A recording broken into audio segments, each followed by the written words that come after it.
Monsieur Davidet, vous êtes venu aujourd'hui en visite à Zurich sur l'initiative de l'ARMUP, qui a organisé un petit voyage pour visiter deux sites où il y a des coopératives d'habitation bien connues qui ont fait des projets assez novateurs, Meralswohnen sur le site de Hunziker, et puis la Kalkbreite qui a construit carrément des habitations sur un dépôt de tram.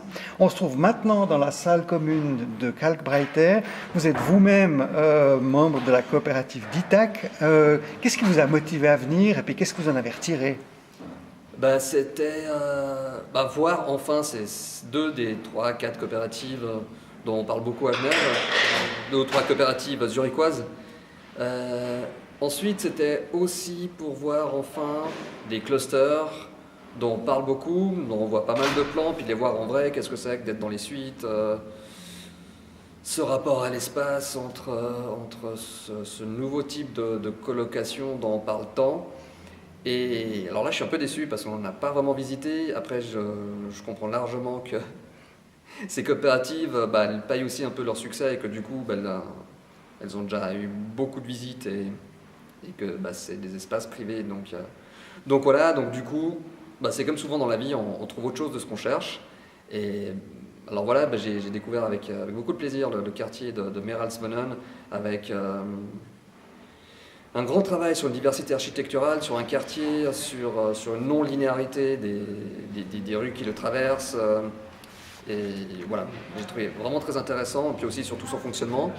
Et la Kalkbreite aussi, j'avais vu pas mal de photos, mais c'est extrêmement intéressant de voir ça en vrai. Son orientation au soleil, l'aspect à la fois en pleine ville et à la fois un aspect de cocon comme ça, avec sa place du village. Une notion que j'aime beaucoup et qu'en fait je retrouve souvent en ville, des endroits qui ont un aspect comme ça de place du village, des immeubles qui se regardent ou qui regardent une place, mais qui en fait ne marchent pas du tout. Il n'y a aucune vie qui s'y installe. C'est juste un potentiel de vie, mais en fait, c'est pas du tout approprié. Il y a des restaurants, il y a des vitrines, il y a des choses comme ça. Et ici, au-dessus de ce dépôt de tram, je trouve que ça marche très bien. Et on a visité ça, on est à la fin de l'hiver, c'est très ensoleillé. Et voilà, ça marche bien. On a visité quand même une colocation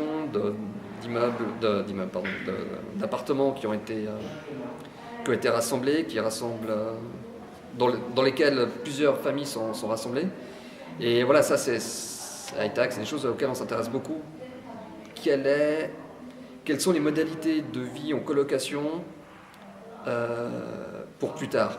C'est-à-dire que nous on pense que la colocation n'est pas un mode de vie destiné aux étudiants parce qu'on choisit de vivre comme ça, parce qu'on n'a pas d'argent, ce qui implique que si on aurait de l'argent, on vivrait autrement.